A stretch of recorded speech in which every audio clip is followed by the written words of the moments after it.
வீடியோவில் சுண்டல் புளிக்குழம்பு எப்படி பண்ணுறதுன்னு பார்ப்போம். ஒரு பேனில் 3 டேபிள் ஸ்பூன் வந்து நல்லெண்ணெய் ஆட் பண்ணியிருக்கேன். 1 டீஸ்பூன் சோம்பு, 1/2 டீஸ்பூன் வெந்தயம், 1 டீஸ்பூன் கடுகு உளுந்த பருப்பு சேர்த்துக்கலாம்.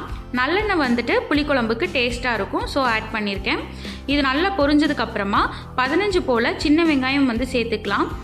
அடுத்தது 6லேருந்து 10 போல் பூண்டு பல் வந்து நல்லா தட்டி சேர்த்து நல்லா வதக்கிக்குவோம். இப்போ வந்துட்டு கொத்தமல்லி வந்து கொஞ்சமாக ஸ்ப்ரெட் பண்ணிக்கலாம். அதில் ஸ்ப்ரெட் பண்ணி அதையும் நல்லா வதக்கிக்கலாம். அடுத்து பெரிய தக்காளி வந்து நான் கட் பண்ணி சேர்த்துருக்கேன்.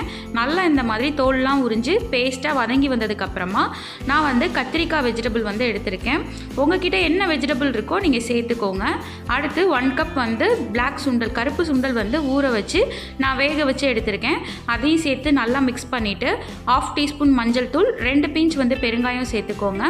அடுத்தது 1.5 டேபிள் ஸ்பூன் வந்துட்டு மல்லித்தூள் வந்து சேர்த்துக்கோங்க. அடுத்தது 1 டேபிள் ஸ்பூன் மிளகாய் தூள் சேர்த்துக்கோங்க. உங்களுக்கு இன்னும் ஸ்பைசியாக வேணும்னா நீங்கள் மிளகாய் தூள் சேர்த்துக்கோங்க. இந்த மாதிரி நல்ல மசாலாஸ்லாம் மிக்ஸ் ஆகிற மாதிரி மிக்ஸ் பண்ணிவிட்டு தேங்காய் வந்துட்டு நான் 1 கப் வந்து திருவி அதோட 1 டீஸ்பூன் ஜீரகம், 1 டீஸ்பூன் மிளகு சேர்த்து பேஸ்ட்டாக அரைச்சி சேர்த்துருக்கேன். அதோட 2 கப் வந்துட்டு தண்ணி சேர்த்து இந்த மாதிரி மிக்ஸ் பண்ணி விட்டுறலாம். இப்போது குழம்புக்கு தேவையான உப்பு வந்து சேர்த்து அதையும் நல்லா மிக்ஸ் பண்ணிடுவோம். மிக்ஸ் பண்ணிவிட்டு நல்லா கொதிக்க விட்டுருவோம்.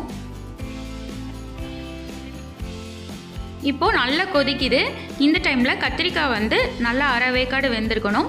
அந்த டைமில் வந்துட்டு புளி வந்து நான் லெமன் சைஸ் வந்து நான் எடுத்து ஊற வச்சு கரைச்சி அதோட தண்ணி வந்து சேர்த்துருக்கேன். புளி பாருங்கள், நான் இந்த அளவுக்கு தான் ஊற வச்சுருந்தேன். அடுத்தது இப்போ இது நல்லா கொதித்து நல்லா கத்திரிக்காயெலாம் சாஃப்டாக வேகணும். நல்லா வெந்துருச்சு. இப்போ இந்த கன்சிஸ்டன்சி வந்ததுக்கப்புறமா நம்ம வந்துட்டு குழம்பு இறக்கிடலாம். ஸோ இந்த கன்சிஸ்டன்சி இருந்ததுன்னா சாதத்துக்கு வந்து குழம்பு ரொம்ப டேஸ்ட்டாக வந்துட்டு இருக்கும். இப்போ பாருங்கள், இதை நம்ம சுட சுட சாதத்தில் நம்ம இந்த சுண்டல் புளிக்குழம்பை எடுத்து போட்டு சாப்பிட்டோன்னா டேஸ்ட் வந்து செம்மையாக இருக்கும். இந்த குழம்புல வாழைக்காய், உருளைக்கிழங்கு, முருங்கைக்காய் இந்த மாதிரியான வெஜிடபிள்ஸும் சேர்த்து பண்ணலாம். இந்த அளவு நம்ம வச்சுருக்க அளவு வந்துட்டு 3 பேர் சாப்பிட போதுமானதாக இருக்கும். கண்டிப்பாக வீட்டில் எல்லாம் ட்ரை பண்ணுங்கள். தேங்க்யூ ஃபார் வாட்சிங். லைக் பண்ணுங்கள், ஷேர் பண்ணுங்கள், மறக்காமல் சப்ஸ்கிரைப் பண்ணுங்கள்.